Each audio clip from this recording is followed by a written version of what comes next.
So during this gathering today, we want to speak in a way that you can feel as we feel and know as we know the reality of this vibrational reality. We want you to feel this vortex, and we want you to know its realness, and we want you, it is our desire to light a spark within you that makes you decide that you want to get in the vortex, that you want to be one of those cooperative components.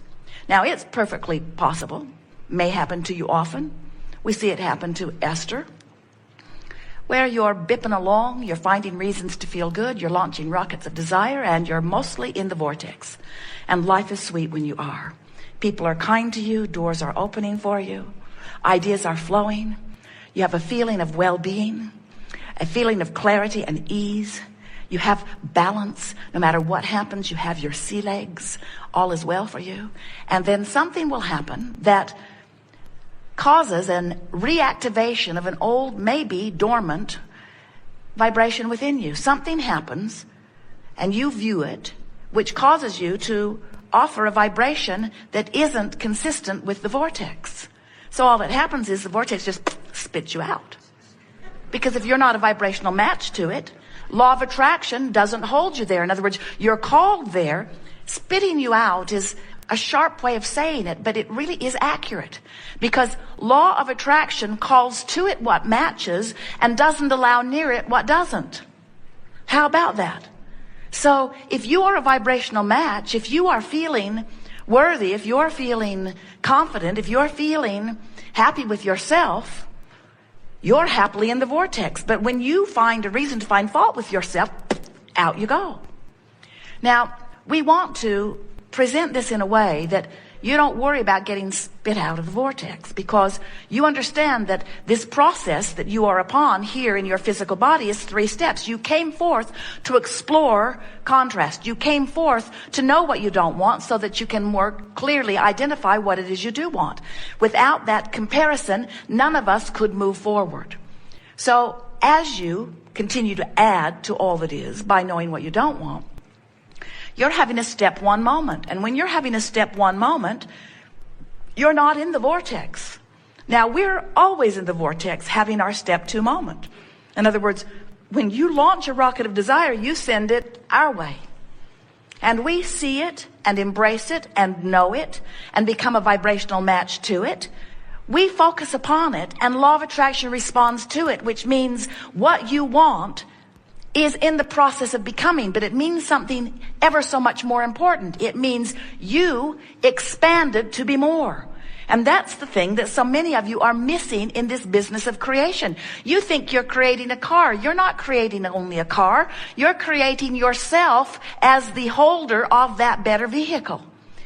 It is you who is expanding. Life gave you the idea of expanse. And even though your ideas are about things you want or relationships you want, you are the expanded part of this. Can you hear this? So life keeps causing you to become more. And when you become more, the you that became more is always in the vortex. Step 2.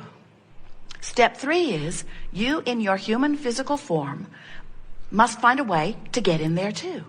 That's what the art of allowing is. Getting in the vortex, becoming a vibrational match to who you've become. Another way of saying it is, life caused you to expand. The larger part of you did. What's the rest of you doing? Hanging on for dear life. Beating the drum of justification and rationalization. I need it because I don't have it. I need it because I don't have it. I need it because I don't have it. And what we want you to hear is the vibration of I don't have it doesn't match what's in the vortex. So everything that we talk about, every book we've ever written, every process we've ever flowed to you, and there are dozens of them and dozens more coming, every process is about helping you figure out how to get in the vortex. And there's no cut and dried way, because your vortex is not exactly the same as anyone else's vortex. In other words, what you put in it and the vibrational components of it are unique to you. But it doesn't matter that it's unique to you, because you have a unique guidance system that is unique to you also. You have a unique guidance system that is letting you know in every moment what your vibrational relationship is between you and you. And the better you feel, the better the relationship is. The worse you feel, the worse the relationship is. In other words, you got to get tuned into who you are. So here's this vortex. Do you accept it? Here's this vortex spinning, and let's say that you are feeling some despair. You are pretty far from the vortex. So even though circumstances and events for all of the things that you've been asking for have already been arranged, you can't see them. Your cell phone's out of range.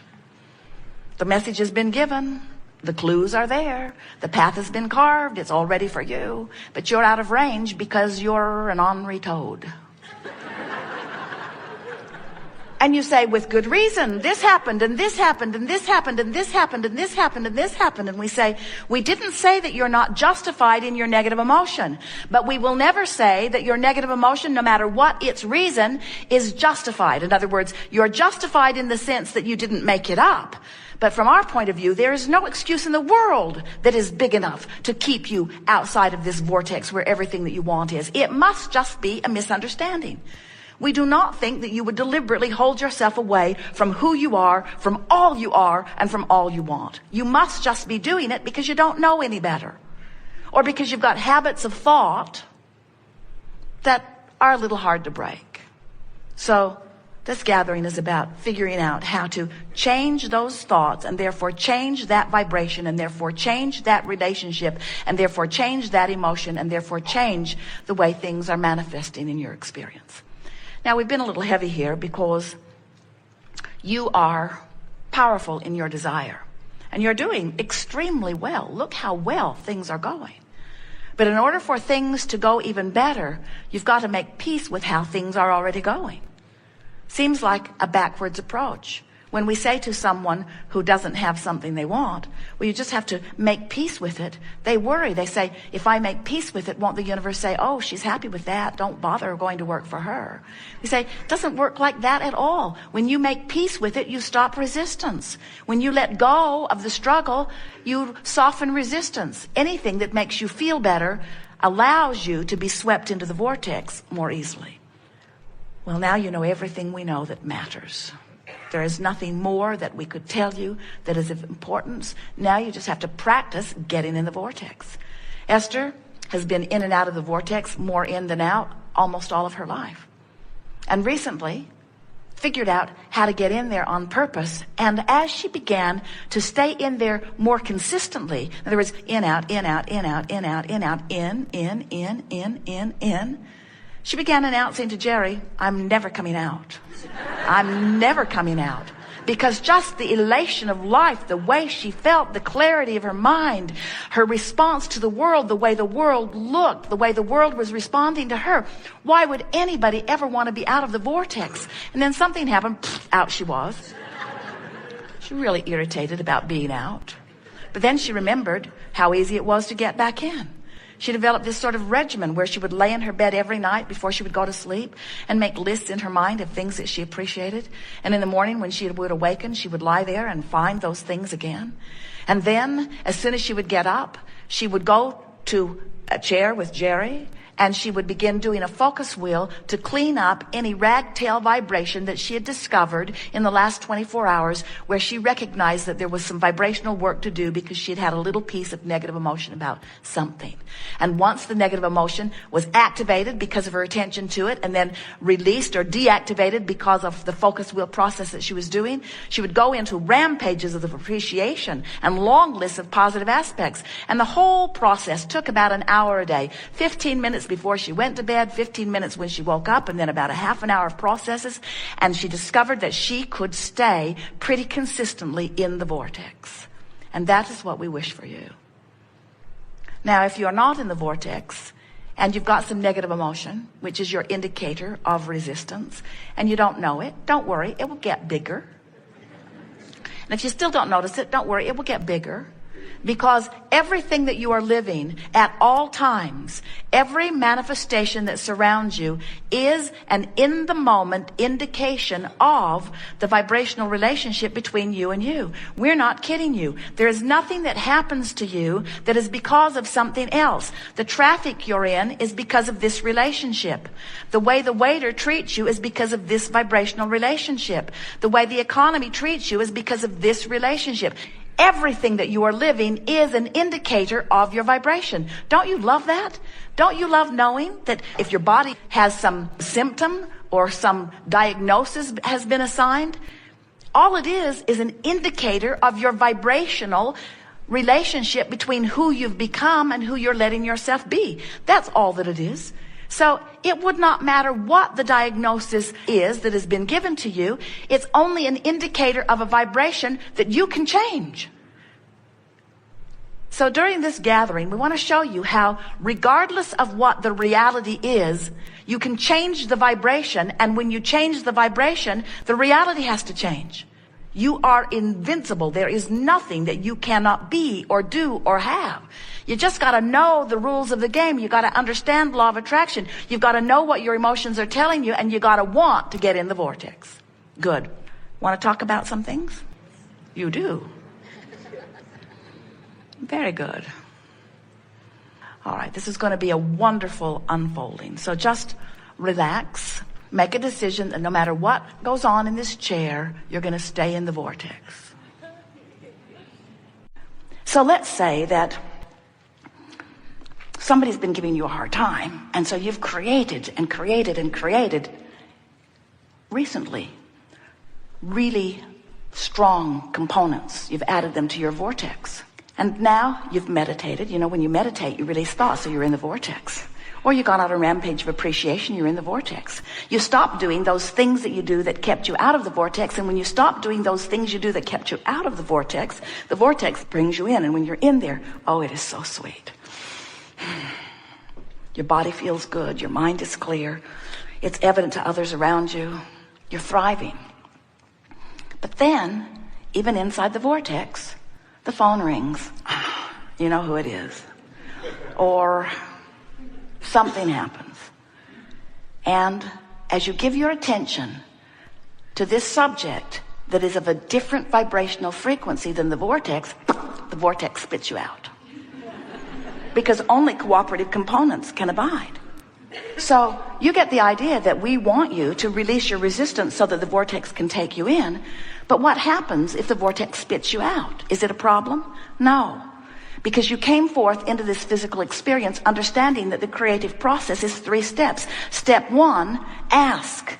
And you need contrast to do that. If you don't have a variety to choose from, you have no way of asking.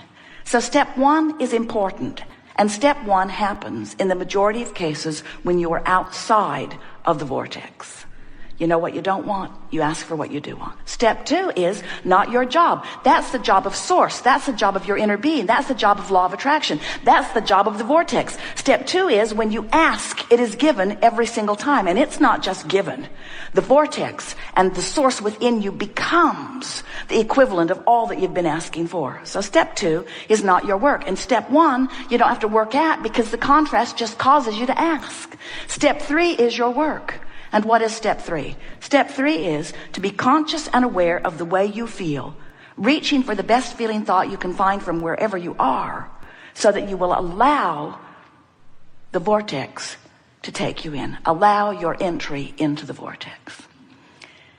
If we were standing in your physical shoes, we would be eagerly aware of this vortex of creation. But we would not freak out when we're having a step 1 moment. When you're having a step 1 moment, understand your relationship to the vortex. Say to yourself, I'm ornery as I can be as I'm having this step 1 moment, but the good news is I'm putting things in the vortex. In other words, at least be aware that that's what you're doing. And then say, and I know the happy old vortex is over there just spinning around, gathering all the cooperative components, but for now I intend to just complain.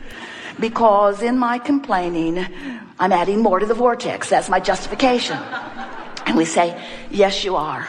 And we do want you to be easy when you're not in the vortex, but we want you to be in the vortex. And you don't need to worry. There is enough contrast that surrounds you that you'll have plenty of step one opportunities. Let your dominant intent be to be in the vicinity of the vortex. Let this loving, God-force vortex bring you in. Let yourself be all that you have become. That's what will happen when you have your, what you call your death experience. We call it croaking. We try to be as disrespectful as we can of death, since there isn't any. You're always alive, sometimes physically focused.